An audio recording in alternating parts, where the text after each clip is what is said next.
Hello everyone, हमारे channel magical math पर आप लोगों का स्वागत है।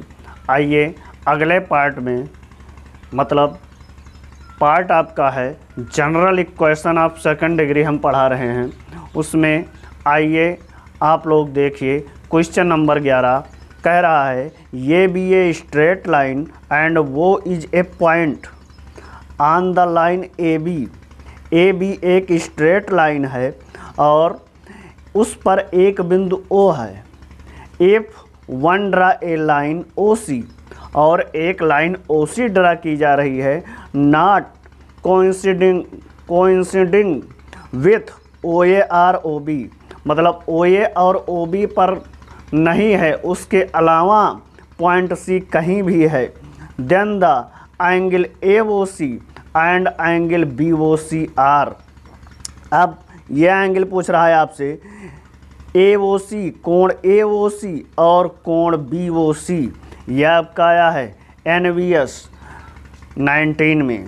तो ये आपके कैसे एंगल होंगे? सप्लीमेंट्री एंगल होंगे। कैसे एंगल? सप्लीमेंट्री एंगल, एक दूसरे के पूरक होंगे। क्या होंगे? एक दूसरे के पूरक होंगे। अब अगला क्वेश्चन आपका कह रहा है the in centre of A triangle with the vertices, मतलब एक त्रिभुज के अंतः केंद्र का निर्देशांक ज्ञात करना है जिसके शीर्ष आपको दिए गए हैं 0 0। तो हमने इसको ये मान लिया। B का दिया गया है 1√3 और C का है 2 0।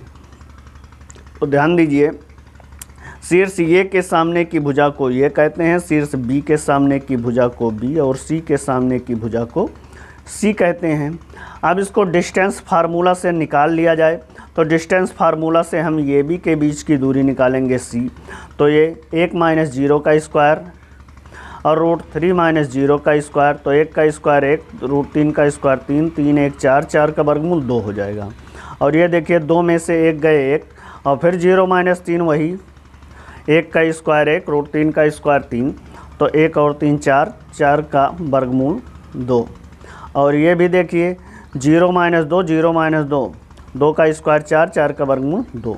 तो कहने का मतलब सभी भुजाएं आपकी क्या आ गई? सेम आ गई।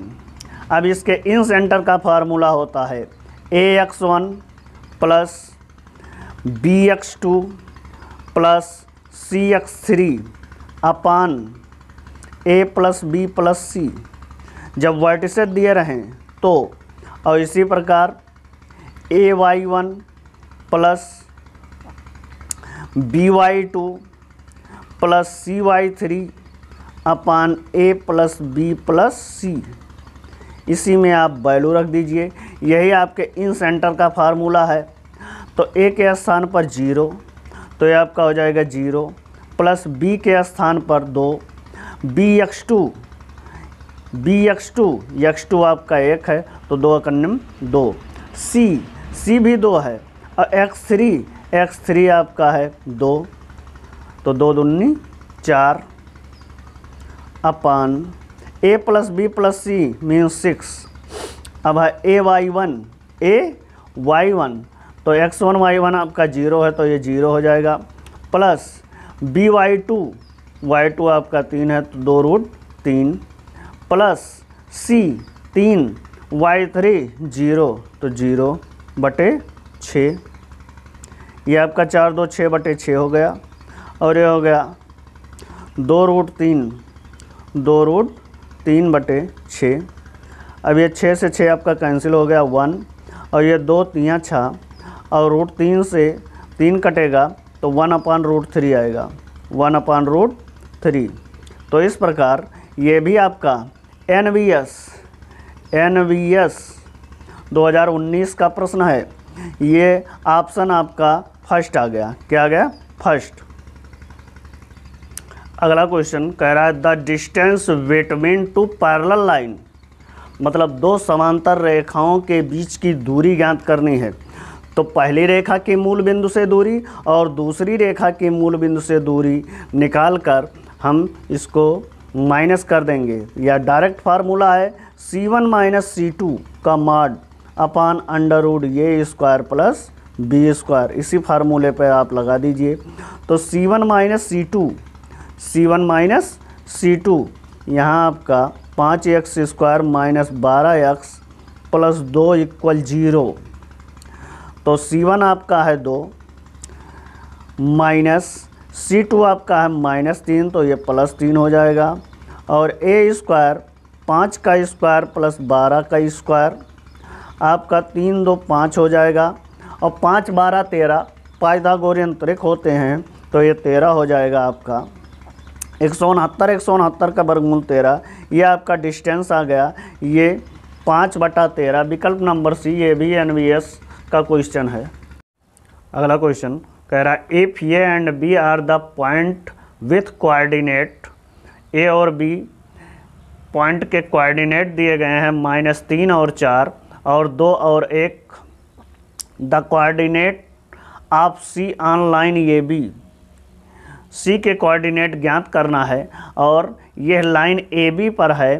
Produced with that a c equal to b c, ये a c equal to b c कह रहा है। इससे हमने इसको प्लॉट किया तो हम देखते हैं कि ये बाह्य बिंदु है। सी क्या है? बाह्य बिंदु है। तो ए सी इक्वल टू बी सी, तो ए सी अपान बी सी इक्वल हो जाएगा 2:1। अब M1 को हमने 2 मान लिया और M2 को 1, और ये आपका x1 y1 है, x1 y1, और ये आपका x2 y2 है। तब बाह्य विभाजन, कौन सा विभाजन? बाह्य विभाजन।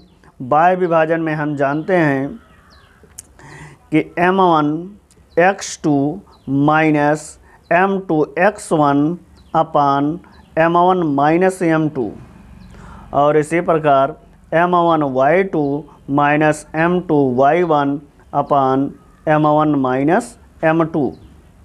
अब M1 x2 2 दूनी 4, 2 दूनी क्या हो गया? 4, तो 4 minus M2 x1, M2 x1 ये हो गया -3, तो माइनस माइनस आपका क्या हो जाएगा? प्लस, और M1 माइनस M2 2 माइनस 1। इसी प्रकार M1 y2 तो 2 एकन्यम 2 माइनस M2 y1 तो 4 एकन्यम 4/2 माइनस 1।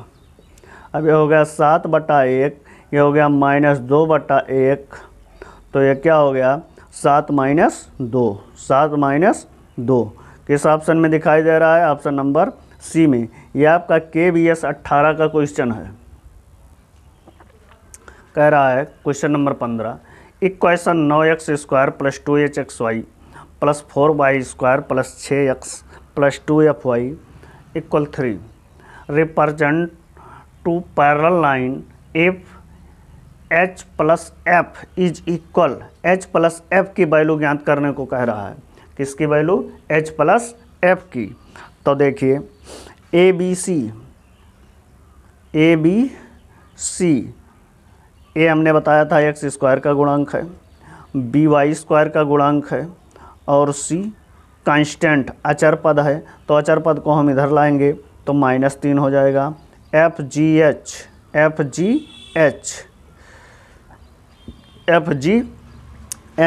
f की वैल्यू 2f से तुलना करेंगे तो f की वैल्यू क्या हो जाएगी? f, और यहाँ g की वैल्यू x के गुणांक का आधा 3, और h की वैल्यू h हो जाएगी 2hxy, डायरेक्ट दिया है। अब यहाँ देखिए डेल हमने बताया था लिखने को, क्या बताया था? ABC FGH,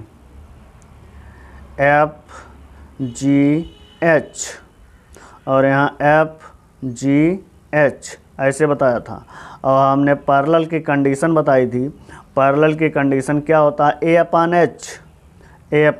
H बराबर H अपान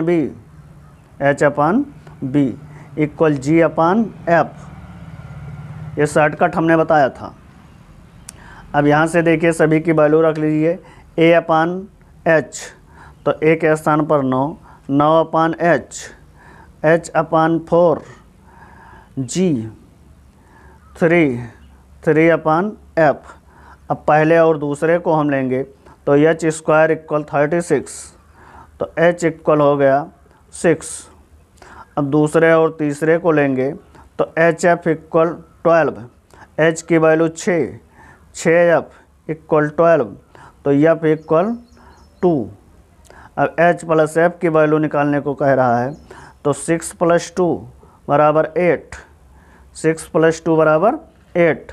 ये आपका आया था PGT 16 का क्वेश्चन है, PGT 16, और कितनी वैल्यू आ गई आपकी 8।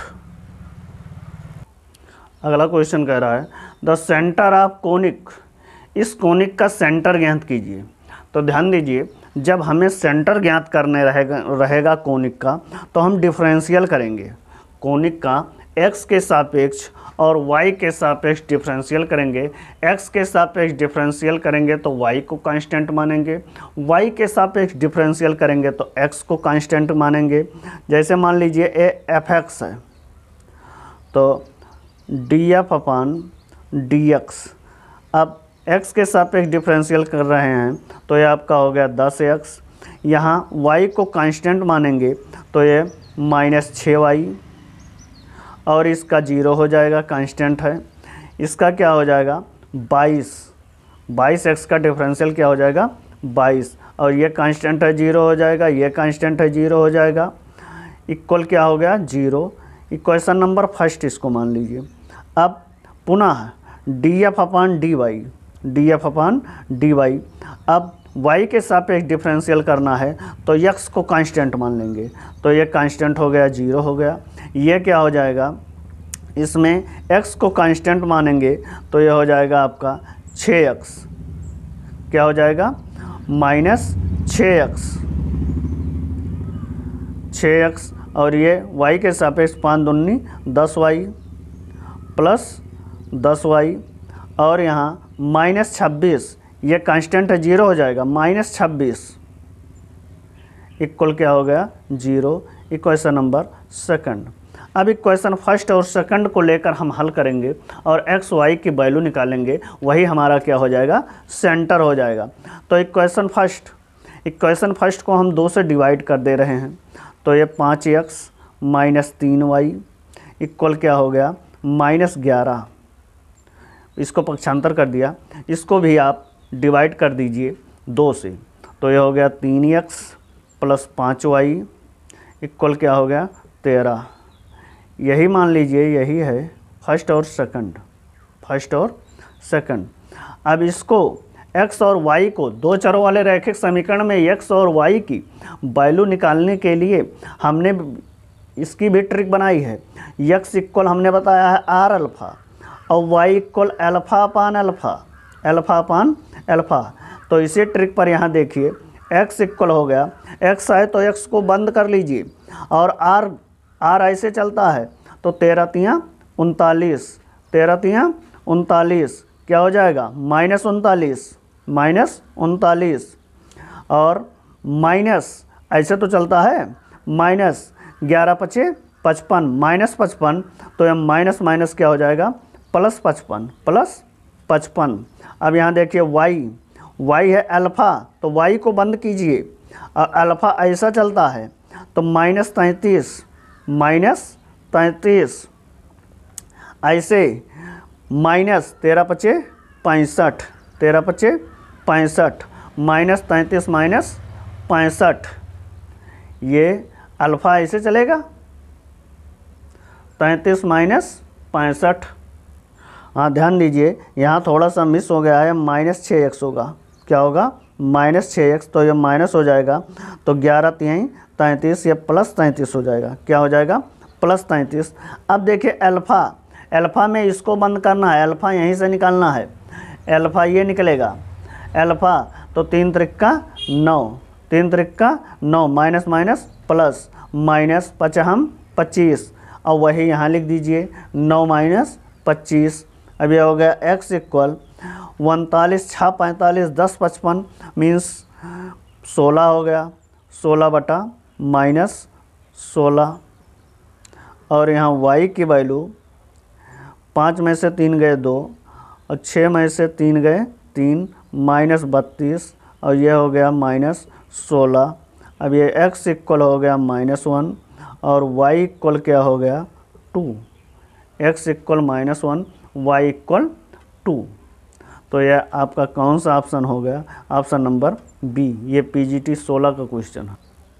अगला question, centre of circle passing through the point 2 0 0 6 and 5 1 is, मतलब इन बिंदुओं से पास होने वाले वृत्त का सेंटर ज्ञात कीजिए।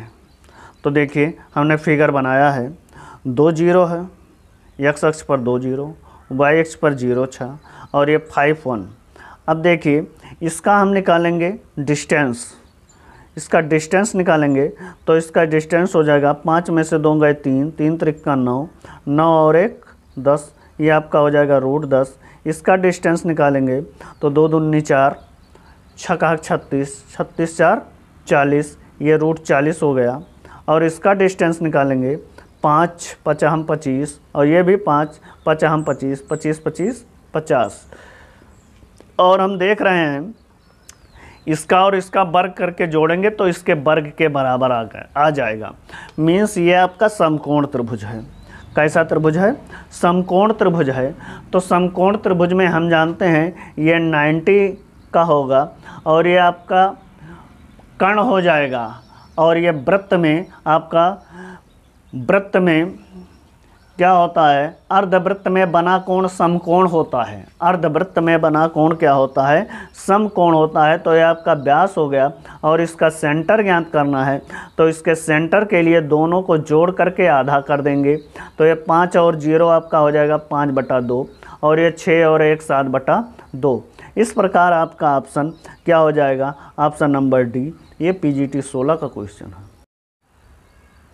अगला क्वेश्चन कह रहा if the slope of one of lines respectively by ax square minus 6xy plus y square is square of the slope of other line. मतलब क्या कह रहा है? 2 लाइनों हैं, एक लाइन का स्लोप दूसरे लाइन के स्लोप का वर्ग है। एक लाइन का स्लोप दूसरे लाइन के स्लोप का वर्ग है। तो आपको ये की वैल्यू ज्ञात करनी है। किसकी वैल्यू? ए की।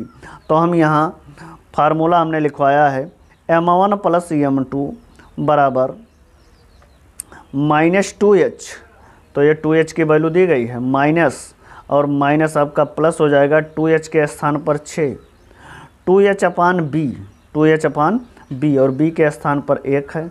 तो इस प्रकार ये आपका m1 + m2 + 6 हो गया। और m1 × m2, m1 × m2 बराबर a/b होता है। तो a के स्थान पर ये है और b के स्थान पर 1 है। तो ये आपका हो गया। अब ये m1 + m2 की वैल्यू निकल आई और m1 × m2 की वैल्यू निकल आई। और आपके प्रश्न में दिया गया है पहले का स्लोप दूसरे के स्लोप का वर्ग है। ये कंडीशन आपका दिया गया है m1 = m2 square, m1 = m2 square. अब यहाँ आप वैल्यू रख दीजिए m1 के स्थान पर m2 स्क्वायर, m1 के स्थान पर m2 स्क्वायर। यहाँ से देखिए m2 स्क्वायर प्लस m2 -6 = 0। अब यहाँ से आप ट्रिक, इसकी भी हमने ट्रिक बनाई है, प्लेलिस्ट में पड़ी है, वहाँ पर जाकर देखिए। 6 को ऐसे 2 भागों में बांटना है कि 1 लाना है। तो 3 दूनी 6, 3 दूनी प्लस लाना है, यहाँ प्लस कर दीजिए, यहाँ माइनस कर दीजिए। अब इसका रूट निकालना है, m2 की वैल्यू निकालना है, इसका साइन चेंज कर दीजिए, -3 और ये +2 हो जाएगा। समझ में आया? अब यहाँ से देखिए m2 की वैल्यू 3, m2 की वैल्यू -3। जब हम m2 की वैल्यू -3 रखेंगे तो m1 की वैल्यू क्या हो जाएगी? m1 की वैल्यू 9 हो जाएगी यहाँ से, इस समीकरण से। और m2 की वैल्यू 2 रखेंगे तो m1 की वैल्यू 4 हो जाएगी। क्या हो जाएगी? 4। अब ये आपकी वैल्यू आ गई, ये दोनों वैल्यू। अब यहाँ से हमें a की वैल्यू निकालनी है, a की। तो a की वैल्यू क्या होता है? m1 m2, m1 m2। तो m1 m2 यहाँ निकालेंगे तो 9 × 3 27 माइनस 27, और यहाँ से निकालेंगे M1 M2 की वैल्यू, तो ये आपका हो जाएगा 8। क्या हो जाएगा? 8 माइनस 27 किस में है? ऑप्शन नंबर फर्स्ट में है। यह आपका PGT 16 का क्वेश्चन। अगला क्वेश्चन कह रहा है distance from the point P1 minus 2 from the centre of circle x बराबर 2 प्लस 3 cos थीटा, y बराबर -4 प्लस 3 साइन थीटा। अब इस पॉइंट की सर्किल के इस सेंटर से, जो सर्किल का सेंटर दिया हुआ है, इस सेंटर से डिस्टेंस निकालना है। अब यहाँ अगर डिस्टेंस फार्मूला लगाएंगे तो थोड़ा सा मामला पेचीदा हो रहा है। यहाँ आपका सेंटर जो दिया गया है वो पैरामीट्रिक फॉर्म में दिया गया है। किस फॉर्म में? पैरामीट्रिक फॉर्म में। और पैरामीट्रिक फॉर्म हम जानते हैं x equal h plus r cos theta और y equal k plus r sine theta. अगर इतना मालूम है तो आप तुरंत सवाल को सॉल्व कर देंगे। ये अब यहाँ से तुलना करेंगे तो h की वैल्यू आपकी आ गई 2 और k की वैल्यू आ गई -4। k की वैल्यू क्या आ गई? -4। और यहाँ से आप तुरंत निकाल सकते हैं, तुरंत निकाल सकते हैं सेंटर। क्या निकाल सकते हैं? सेंटर। अब आपका सेंटर, सर्किल का सेंटर क्या होता है? सेंटर, सर्किल का सेंटर एच के, तो आपका हो गया 2 माइनस 4। और इस पॉइंट से इस पॉइंट की डिस्टेंस निकालनी है 1 माइनस 2। अब डिस्टेंस निकालना है, डिस्टेंस फार्मूला 2 माइनस 1, 1 का स्क्वायर 1, -4 प्लस 2। हाँ, यहाँ भी देख लीजिए, अगर समान चिन्ह रहेंगे तो आप तुरंत घटाएंगे, अगर विपरीत चिन्ह रहेंगे तो आप ऐड करेंगे। समान चिन्ह रहेंगे तो आप घटाएंगे और विपरीत चिन्ह रहेगा तो ऐड करेंगे। जैसे समान चिन्ह है तो 4 में से 2 हम घटा के देंगे, 2 का वर्ग 4, 2 का वर्ग, चलिए लिख दीजिए 2 का स्क्वायर, वो आगे लिखा है तो। अब ये 4 और 1 5 √5, ये आपका आंसर हो गया। ऐसे आप हमारे चैनल पर आ जाइए और ऐसे ऐसे ट्रिक बीच बीच में हम ट्रिक को बताते रहेंगे कि आपके सवाल सेकंडों में सरल होंगे। ये आपका √5 आ गया ऑप्शन। अगला क्वेश्चन देखिए, कह रहा है the equation of line bisecting the angle between the pair of line. तो यह बाइसेक्टर वाला देखिए, इसका फार्मूला आपका है x² - y² upon a minus b equal XY upon h, XY upon h। ये आपका आया है PGT 16। तो x² - y² upon a minus b, a हमने बताया है x² का गुणांक होता है, माइनस y क्या होता है? y² का गुणांक होता है, तो माइनस है तो माइनस माइनस आपका प्लस हो जाएगा। xy और h क्या है? xy का गुणांक है, तो xy का गुणांक का आधा, xy के गुणांक का आधा, तो 1/2 हो जाएगा। तो 1 यहाँ और 2 यहाँ कर दीजिए। अब यह हो गया x² - y², 3 2 5, 5 दूनी 10, 10 xy, x² - y² minus 10 xy equal 0। x² - y² minus 10 xy, ये ऑप्शन नंबर ए। अगला question, the equation of plane containing x axis, the equation of plane containing x axis. अब x एक्सिस कह रहा है तो जिसमें x ना हो, जैसे ax + by = 0, ax + cy, हाँ इसमें by + cz = 0, यही x एक्सिस को कंटेंट कर रहा है। ये यूपी PGT 16 का। अगला क्वेश्चन देखिए, कह रहा है माना एक सीधी रेखा L है, तो हमने एक सीधी रेखा L प्लॉट कर लिया। कह रहा है एक बिंदु P से गुजरने वाली सीधी रेखाओं की संख्या जो L के समांतर है। एक बिंदु मान लीजिए P यहाँ है।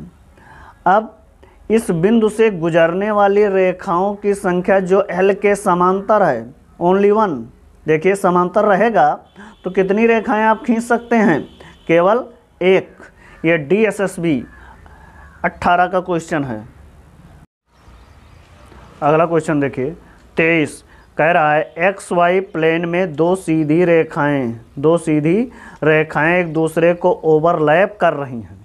ओवरलैप मीन्स होता है एक दूसरे के ऊपर कर रहे दो चरों XY के रैखिक समीकरण युग्म को दर्शाते हैं। मतलब दो समीकरण को दर्शाते हैं, तो इन रेखाओं का दर्शाने वाला समीकरण युग्म क्या होगा? मतलब उसका कितना हल होगा? एक विशिष्ट हल होगा कि असीमित हल होंगे, कि कोई संभावित हल नहीं होगा, कि असंगत होंगे। अब देखिए XY प्लेन में हम एक रेखा बनाएं और दो सीधी रेखाएं एक दूसरे को, इसी के ऊपर एक रेखा और बना दिया हमने, इसी के ऊपर जा रही है ये भी रेखा, तभी तो माना जाएगा ओवरलैप कर रही है। तो ओवरलैप कर रही है तो उसके कितने हल होंगे? यहाँ भी हल हो सकते हैं, यहाँ, बहुत हल हो सकते हैं ना। हल मीन्स क्या होता है? जब एक दूसरे को जहाँ पर प्रतिच्छेद करती हैं हल वही होता है, तो इसमें असीमित हल हो जाएंगे। ऑप्शन नंबर बी ये DSSB का क्वेश्चन है। अब यहीं नीचे अगला क्वेश्चन भी देख लिया जाए, ये भी बहुत आसान क्वेश्चन आपका है। कह रहा है यदि दो चरों x और y में समीकरणों का एक युग्म बिंदु, युग्म मीन्स जोड़ा, जहां दोनों मिलते हैं, a + b/2 2ab पर एक दूसरे को प्रतिच्छेद कर रही दो सरल रेखाओं L1 और L2 द्वारा ग्राफिक रूप से दर्शाया जाता है। मतलब हमने ये बनाया कि ये प्रतिच्छेद कर रही हैं, ग्राफ रूप से ये दर्शाया गया, और ये युग्म बिंदु आपका a + b/2 और ये 2ab है। ये दो रेखाएं, ये पहली रेखा L1 है, दूसरी रेखा L2 है। तो आपका हल ज्ञात करने को कह रहा है, तो ये भी जनरल सवाल, इसमें कोई दम नहीं है। मतलब जहां दोनों प्रतिच्छेद करेंगी आपका हल वही तो होगा। तो x इक्वल हो जाएगा a + b/2 और y इक्वल हो जाएगा 2ab। ये भी DSSB का क्वेश्चन है, विकल्प नंबर C। अगला क्वेश्चन देखिए, क्वेश्चन नंबर 25, और ये आपका आज का लास्ट क्वेश्चन है। यदि सरल रेखा L 1/2 के रूप में y इंटरसेप्ट है और यह रेखा इतना और इतना के रूप में दिए गए दो चरों x और y में समीकरण के युग्म के हल से गुजरती है, मतलब इसका भी हल निकालना पड़ेगा। तो x अक्ष से रेखा L द्वारा बनाया गया कोण, पहले हम सरल रेखा L का समीकरण निकालेंगे। सरल रेखा L का समीकरण, सरल रेखा L का y इंटरसेप्ट काटती है, मीन्स y अंतःखंड काटती है। 1/2 के रूप में y इंटरसेप्ट मतलब y अक्ष पर 1/2 का अंतःखंड काटती है। तो हम जानते हैं रेखा का समीकरण y = mx + c, y = mx + c। तो ये आपका हो जाएगा mx + c अंतःखंड 1/2 है। ये इक्वेशन नंबर फर्स्ट हो गया, इक्वेशन नंबर फर्स्ट। अब इन दोनों का हल निकालिए। 3x + 4y = 11 और यह है 7x - 2y = 3। अभी हमने ऊपर आगे प्रश्नों में बताया है x की वैल्यू निकालने के लिए r अल्फ़ा और y की वैल्यू निकालने के लिए अल्फ़ा। तो x की वैल्यू देखिए r अल्फ़ा और x की वैल्यू निकालना है तो x को बंद कीजिए, r बनाइए 4 तिहाई 12 माइनस और माइनस प्लस 11 दूना 22 ये प्लस हो गया। y की वैल्यू निकालने के लिए y को बंद कीजिए, अल्फ़ा 11 × 77 माइनस 3 × 9 बटा अल्फ़ा दोनों में है। तो अल्फ़ा निकालने के लिए ऐसे अल्फ़ा ऐसे बनता है, तो 7 चौक 28 प्लस 3 दूनी 6 माइनस होता है ना, और ये माइनस मिलकर 3 - 6 हमने प्लस कर दिया, 3 दूनी 6 और ये 28 प्लस 6।